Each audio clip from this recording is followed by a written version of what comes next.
Je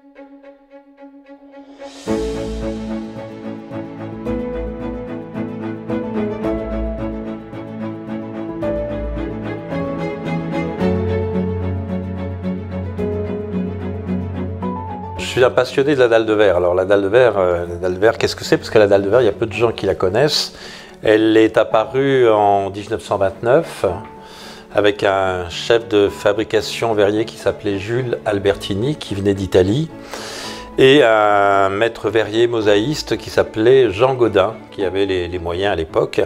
Elle a donc été mise au point dans son format actuel, à peu près 20 par 30. C'est un matériau qui est coulé à la main, qui est coloré dans la masse, qui fait à peu près 25 cm, 2 cm et demi d'épaisseur, et pour des dimensions à peu près de 20 par 30.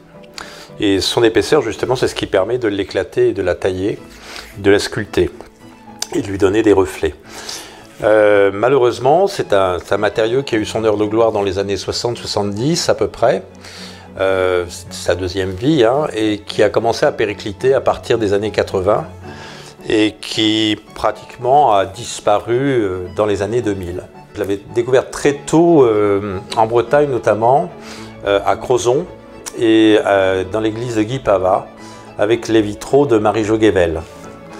Et en 2006 à peu près, j'avais un peu de moyens et je m'étais renseigné pour faire un vitrail en dalle de verre pour séparer une douche d'une baignoire.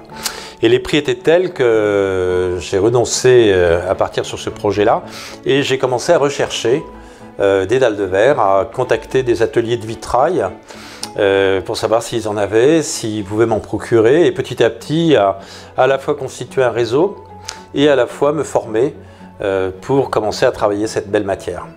Il n'y a plus qu'un seul fabricant de dalles de verre, c'est la société Albertini qui se trouve au nord de Paris.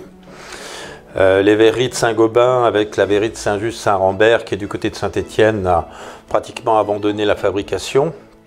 En Espagne également, il y avait une fabrication à Barcelone qui a disparu. Donc c'est vraiment un matériau qui disparaît petit à petit et qui n'est plus connu et reconnu des architectes ou des décorateurs.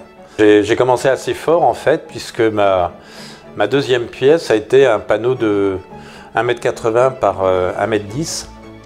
Donc ça pèse déjà relativement lourd, pour faire justement ce panneau de séparation entre la salle de bain au niveau de la salle de bain. Voilà. En fait, j'étais à l'initiative d'un collectif, j'ai petit à petit monté un collectif et un réseau d'ateliers qui travaillent la dalle de verre au niveau national, et même on a quelqu'un en Belgique, quelqu'un en Suisse, pour essayer de redonner vie à cette dalle de verre.